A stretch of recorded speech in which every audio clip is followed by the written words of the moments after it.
Hey guys, Charlotte here. I'm sorry for the shadow across my face.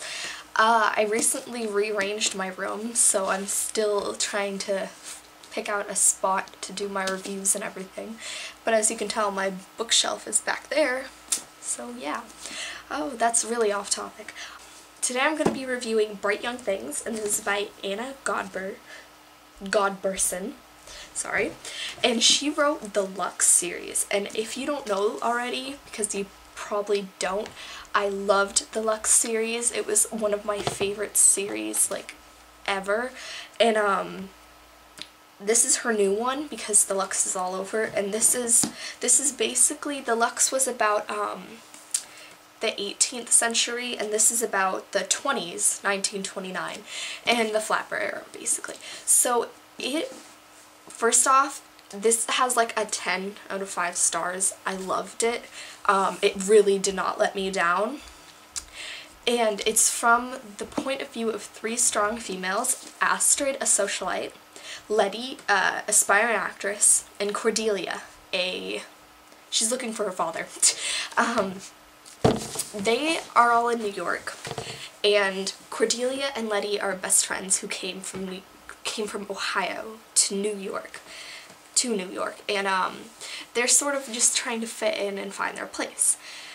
And what I have to say before I say anything else, so I can just move on away from Lux, but you know when you read a book series and all the characters are so nice and so unique, but then you read a different book series by the same author and it has basically the same characters with different names. This book didn't have that. All the characters were different from the ones in the Lux, and I loved that, because when an author can do that, that's pretty good skill. Okay, and the age, the 20s, I really loved that. I love historical fiction. This is probably historical fiction slash romance. So I really love that, and I love all the vocabulary. Like, I had to ask my mom about a few things because some of the stuff was just weird, like speakeasy and prohibition. I don't know. We didn't go over the ban of alcohol in history class, so I don't know.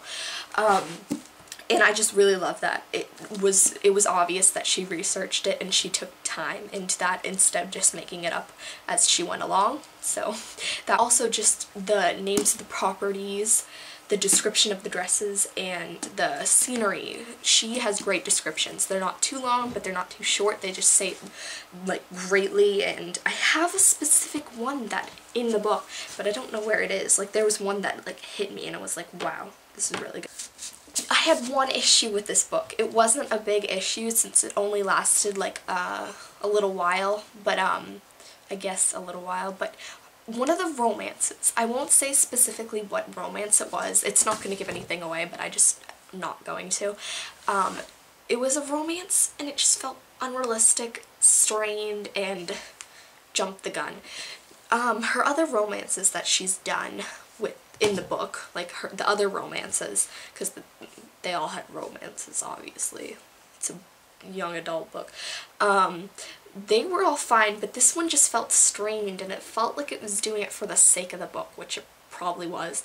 But it doesn't bother me too much because, I don't know, it just didn't bother me too much. It was just like there, like an itch that you can't scratch, but doesn't itch that much. It felt like the girl, the character, one of the 3, she was a strong person. She wasn't naive, but it felt like when she was with the guy, she got downgraded. Maybe it was abusive, you never know. But I don't know, she just felt like, it didn't seem like her. It was like character undevelopment when she was with him. I highly recommend this book to anyone. As I said before, it's 10 out of 5, but it's just amazing. Basically, that's my rating. If you love, I recommend this to anyone who likes a good, romance. It's not one of those books you can take lightly. You actually have to think when you're reading it, and maybe even go back over the descriptions because they're that good. But especially if you love historical fiction or romance, flappers, books about discovering yourself, the 20s, and friendship. So yeah, I really hope you check this out. And even if you haven't read the Lux, that doesn't mean you can't read this one. I just connect it a lot to the Lux because it was a really good series, and this one is too. The sequel is out already, and there's another one coming out next year, I believe. So yeah, thanks for watching. Bye.